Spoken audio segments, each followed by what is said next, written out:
Is virtual reality underrated? I held a poll on my channel and the community, you all, which I do appreciate y'all for getting involved with.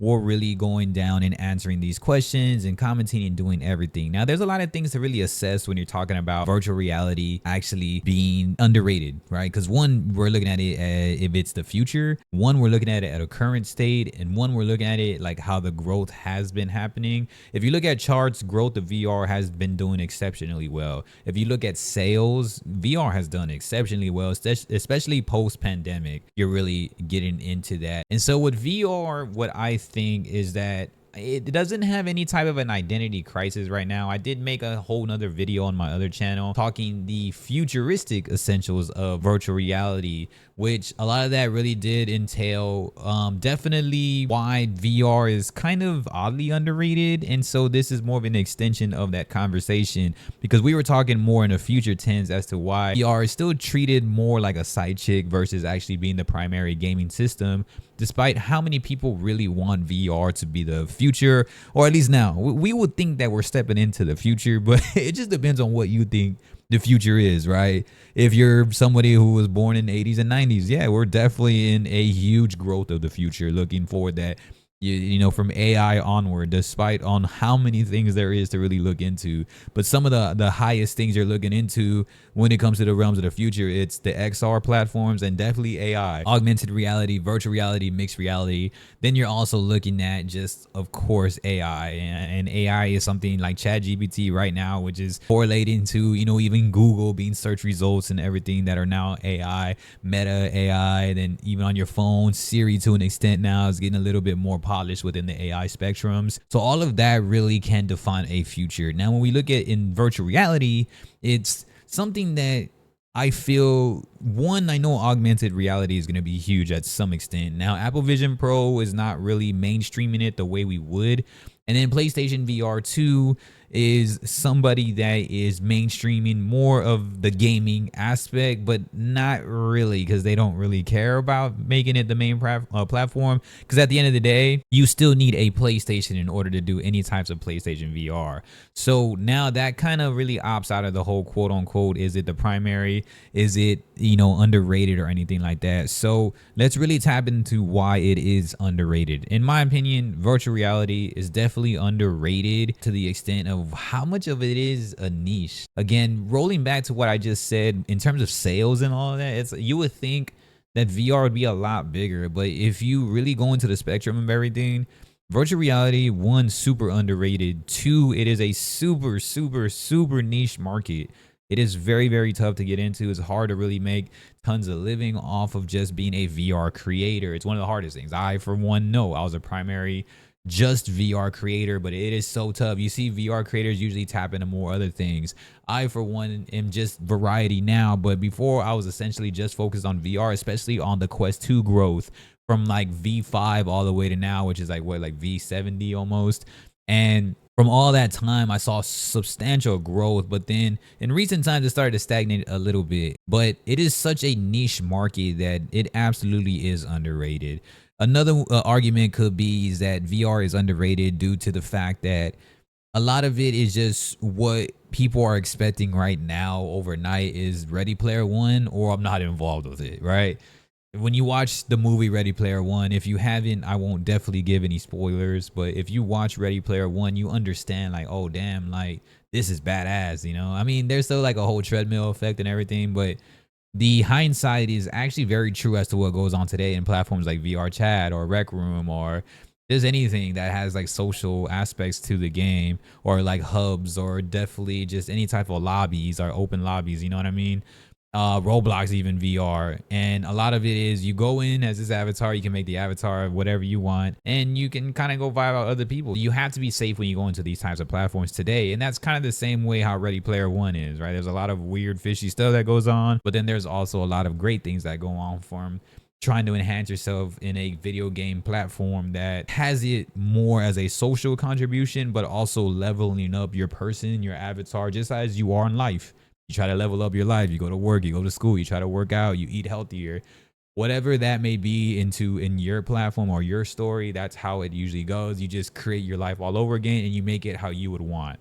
And I think people expect that type of advancement when it comes to VR. There is a lot of arguments also when it comes to being underrated, whether it's graphics or just delivery or just wearing the headset in totality, right? A headset totality can be, it's bulkier. Now they are getting smaller, they are getting lighter. Quest 3 is like magnificently more lighter than Quest 2 was. At least in my opinion, whenever I adjusted the way I want, I got like a different strap and everything now. And I feel that it's way lighter. That's just my opinion. It's smaller. But people do argue that it is heavy, it's bulky to have all around. Like people are maybe wanting like sunglasses now at this component, but I don't know if we would actually go all the way in saying that like Ray-Ban type style augmented reality glasses would be virtual reality in that sense anymore. There might just be a whole new name for everything whenever it does combine in the XR space. I think VR is definitely known for just having these headsets, so I don't know. We'll see how that advancement goes. But underrated, some of it is just the ease, and eliminating complication could possibly make it why VR is underrated, because VR is very underrated if you're optimistic about VR. And it shows in my polls, like everybody always constantly is favoring VR. I try to always have a different choice for the poll voters that is very, very close-minded, and then the other option being very, very open-minded. Because in the current state, it is very much split, and there's a lot of grayscale between it. So graphics can be an arguing standpoint. Marketing, depending on what title games, there's not a lot of actual AAA title games on there.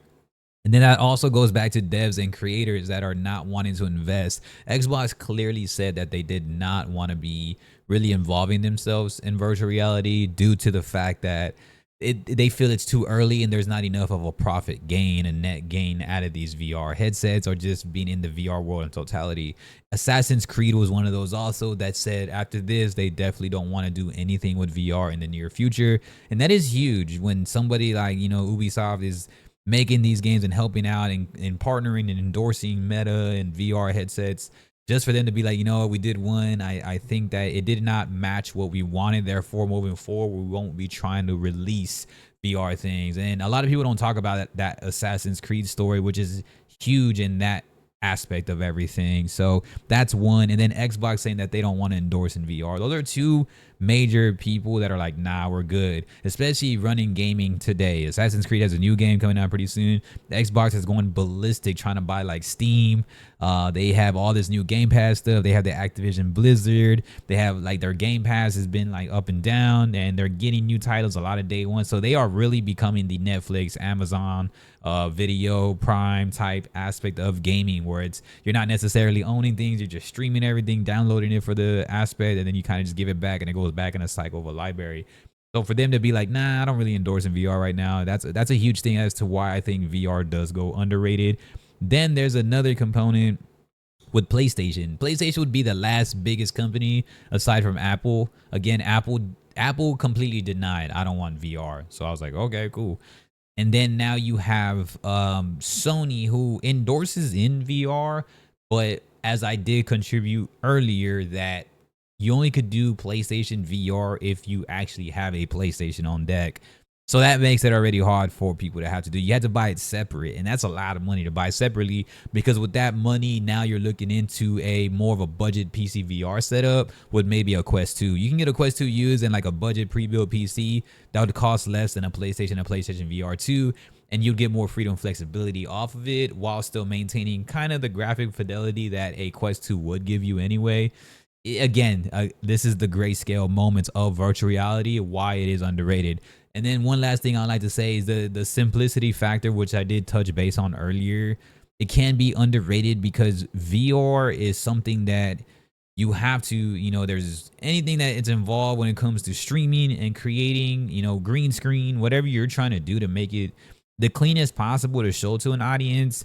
It's no matter what you do, the audience is always going to experience you as a flat screen. So you have to enhance your environments as much as you can in order to be able to do that. Some of the best ways to do it is to do it through green screen, where you can change environments, you can change the spectrums of everything. That's one way. And then another way is also just understanding just involvement with that and building that relation to understand, because with us, VR looks and it feels incredible when you have the headset on, but when somebody sees it through a flat screen, which is like a viewer or anything, it's a little bit more difficult to get that point across and that immersion across, right? Rather it's the haptics, if you have the haptic vest, your environment, how you're looking at it. So at the end of the day, people will always experience you flat screen. I feel that goes underrated also because we can feel all the immersion and it feels awesome. It looks awesome. But although they see it, some of it going down, especially if you're playing like hack and slash games or FPS games, which are very common in VR, I still feel like watching it as a flat screen, people will just feel the same thing as they would watch any other FPS type game. And then last but not least, when you're thinking about streaming, is there's no actual way to stream from a Quest. And Quest by far is the most mainstream headset. Like streaming from a Quest would be so cool. There was only Facebook Live, and that could be another variation as to why VR is underrated. And then to really just conclude everything, just VR can be complex when you think of things like that, and that's why it kind of goes in this underrated aspect. I wish you could stream from standalone. I feel that would be easy to put eyes on it. Also, categories while you're streaming, there's not really any VR games that are in these categories. So if you were to stream a game on Quest, let's say if they did allow standalone streaming, they still don't have a lot of the games really listed in this aspect. So at the end of the day, you know, VR is vastly underrated, but there is an argument showing that there are a lot of things around it surrounding VR there is reasonings as to why. There's a lot of friction when it comes down to just setting it up. It's the ease of application is not easy at all. Even as a standalone product, it still gets a little complex. It's easier, way easier than OG PC VR type styles, but it still has a very complex friction to really get things started. Xbox doesn't really want no part of it. And then you have games and companies, something like Assassin's Creed, Ubisoft, where they're like, nah, we didn't like this launch at all. We're not going to do it. So then people in this world really follow along with that, especially devs in technology and gaming. They see that a huge dev is like, nah, we're good. We don't want to do anything with it. I feel a lot of people are following on that. Apple Vision Pro was our biggest hope to mainstream some idea of what VR would be. And I know a lot of people were banking on that just because you're putting on a headset. Probably everybody would think and put it as a category of VR, although Apple Vision Pro clearly stated that they're not a VR headset, nor do they want to be one. That didn't go as mainstream, I think, as a lot of people hoped. And then last but not least, Sony, which these are all the bigger tech companies that could have helped VR, at least for now. Again, it's not over, but, you know, it goes underrated, I think, because of these things.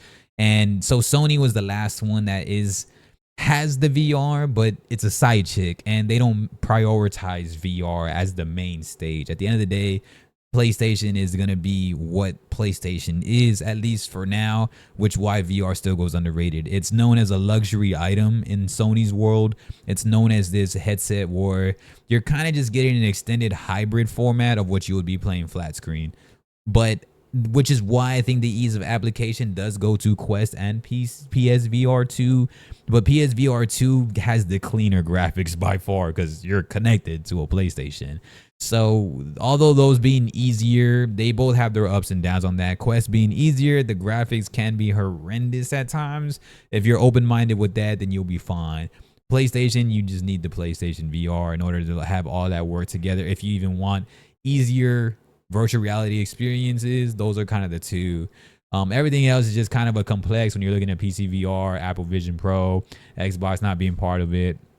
And I think that VR does deserve some credit to get better, but there has to be respectable formats and a need and a grasp of something for somebody to want to leave current world and jump into this fully immersion world, wholeheartedly making the leap where you're just in a whole new dimension. Now there is other things also, such as motion sickness and all this stuff that can really adhere to why people don't want to be in VR. I myself am one huge VR enthusiast, but usually after a few hours, if I do an hour or two, I know I can get woozy, especially if I don't have Snap turned on the whole time.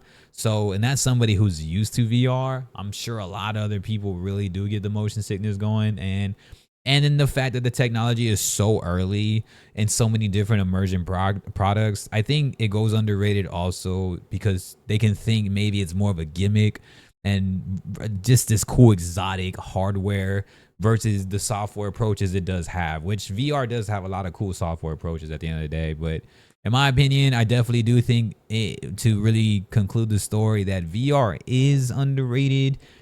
But it's because they just need a long way to go, and they just need to stop focusing on what really deems it gimmicky, which is like tongue testing. A lot of the gloves they need to slow down on. Even B Haptics vest. I own a B Haptics vest. I think that they're fine with just that. The catwalk's pretty cool, the treadmill, but when you get into more and more and more, I think it's too much of a narrow sense of things that can look way more gimmicky on a hardware standpoint, when they could just really go in depth and look into what really can make VR a great experience in itself. Go in depth with gaming, go in depth with just even watching movies, which they are doing better with, but I'm just hoping to get more and more. And I feel a lot of people do agree with that and disagree, because again, you have to be either really optimistic to be in this niche community, or you have to be someone that's so close-minded that feel like it's a gimmick and it's a waste to actually put yourself in the headset, you know, get your calibrations ready and do everything. And especially if you're a working person, if you're very busy, you can think that also, man. So it goes up and down, but y'all got to be letting me know what's up. I just wanted to go in a little mini version of a deep dive into VR and why it could possibly be underrated, why possibly people would think it's just a gimmick, and why it maybe isn't really the forefront of what gaming is right now. But there is a lot of growth and there's a lot of stuff, and I can't wait to see what's going on. As of now, I'm kind of just taking a backseat on VR and I'm watching it unravel and seeing how great it can become. And hopefully it does happen in my lifetime, because I'm very, very optimistic about that. So I appreciate y'all, man. Drop your thoughts. Peace.